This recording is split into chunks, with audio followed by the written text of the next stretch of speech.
അപ്പോൾ hello guys, 2 മാസത്തെ പോസ്റ്റിങ്ങിന് ശേഷം ഞങ്ങളിതാ വീട്ടിലേക്ക് പോവാണ്. ഇന്നായിരുന്നു ഞങ്ങളുടെ ലാസ്റ്റ് പോസ്റ്റിംഗ്. അപ്പോൾ ലാസ്റ്റ് പോസ്റ്റിങ്ങും കഴിഞ്ഞ് തിരിച്ച് ഹോസ്റ്റലിൽ വന്ന് റെഡിയായി ഞങ്ങൾ പുറത്ത് വന്ന് നിൽക്കുക. മേക്കപ്പ് ഇടാൻ സമയം കളയുന്നവർ ഇന്നെന്തോ പെട്ടെന്ന്, അതായത് 15 മിനിറ്റ് പോലും ആയില്ല, അതിനു മുമ്പ് റെഡിയായി. ഞാൻ ഇന്നലെ പറഞ്ഞായിരുന്നു നേരത്തെ വന്നില്ല എന്നുണ്ടെങ്കിൽ ഞാൻ റൂമിട്ട് പൊട്ടിയിട്ട് പോവുമെന്ന്. അപ്പോൾ അത് പേടിച്ചായിരിക്കും നേരത്തെ റെഡിയായി കേട്ടോ. അപ്പം നമുക്ക് ബസ് കിട്ടിയത് മാത്രമല്ല സീറ്റും കിട്ടി. ഞാൻ ജസ്റ്റ് ഒന്ന് ഉറങ്ങിപ്പോയി ഗൈസ്. ഉറങ്ങി എഴുന്നേറ്റപ്പോൾ തെങ്കാശി എത്തി. ഉറങ്ങിപ്പോയോണ്ടാണോ എന്നറിയില്ല ഗൈസ്, എനിക്ക് നല്ല വിശപ്പ്. അങ്ങനെ പോയി ബജ്ജിയും ചായയും കുടിച്ചു. അപ്പം നമ്മൾ കഴിച്ചത് മുളക് ബജ്ജിയാണ് ഗൈസ്. കണ്ടോ, ഇതാണ് മുളക് ബജ്ജി. പിന്നെ നമ്മൾ എസ് വളവ് എത്തി ഗൈസ്.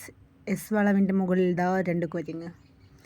അപ്പം എസ് വളവ് കയറുന്നതാണ് നിങ്ങൾ ഈ കണ്ടുകൊണ്ടിരിക്കുന്നത്. അങ്ങനെ ഒരുപാട് നേരത്തെ പരിശ്രമങ്ങൾക്ക് ശേഷം നമ്മൾ എസ് വളവ് കയറിക്കഴിഞ്ഞു ഗൈസ്. ഞാൻ വീണ്ടും ഒന്ന് ഉറങ്ങിപ്പോയി ഗൈസ്. ഉറങ്ങി എഴുന്നേറ്റപ്പോൾ ട്രാവൻകൂർ ദേവസ്വം ബോർഡ്.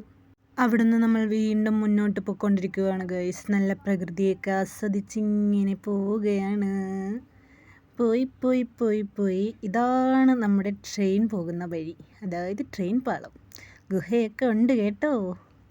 അപ്പോൾ വീണ്ടും ഒരു സ്ഥലത്ത് ചായ കുടിക്കാൻ നിർത്തി.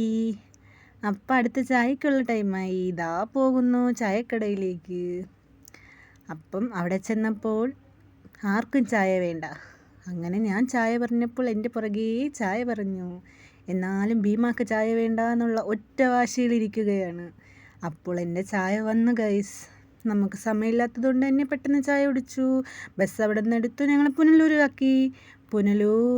ഇതാണ് പുനലൂരിൽ നിന്ന് ഞങ്ങൾക്ക് ബസ് കിട്ടി. അതും ഒറ്റ ബസ്സല്ല ഗൈസ്. ഇനി അവിടെ നിന്ന് കഴിഞ്ഞാൽ 7:45 ബസ്സുള്ളെന്ന് പറഞ്ഞു. അപ്പോൾ ഉള്ള ബസ്സിൽ കയറി ഞങ്ങളിതാ ചടയമംഗലത്തോട്ട് പോവുകയാണ്. ചടയമംഗലത്തെത്തിയപ്പോൾ ലേശമൊന്ന് വൈകിപ്പോയി. അവിടെ നിന്നും കാത്തിരിപ്പിനൊടുവിൽ നമുക്ക് ബസ് കിട്ടി ഗൈസ്. വെറും ബസ്സല്ല, KSRTC സ്വിഫ്റ്റ്. 18 രൂപ ടിക്കറ്റിനതാ ഗൈസ് 28 രൂപയും ചിലവാക്കിയാണ് ഗൈസ് പോകുന്നത്. വിഷമമുണ്ട്, എന്നാലും സന്തോഷമാണ് ഗൈസ്. നമ്മുടെ നാടെത്തിയല്ലോ. ഉമ്മ വന്നു എന്നെ വിളിച്ചുകൊണ്ട് പോവാൻ. അപ്പം ഞാനിതാ പോകുന്നു. അപ്പം ഗൈസ് ഇന്ന് എത്രയേ ഉള്ളൂ. ബായ്. ബാക്കി വിശേഷം ഇനി വീട്ടിൽ. Okay, bye.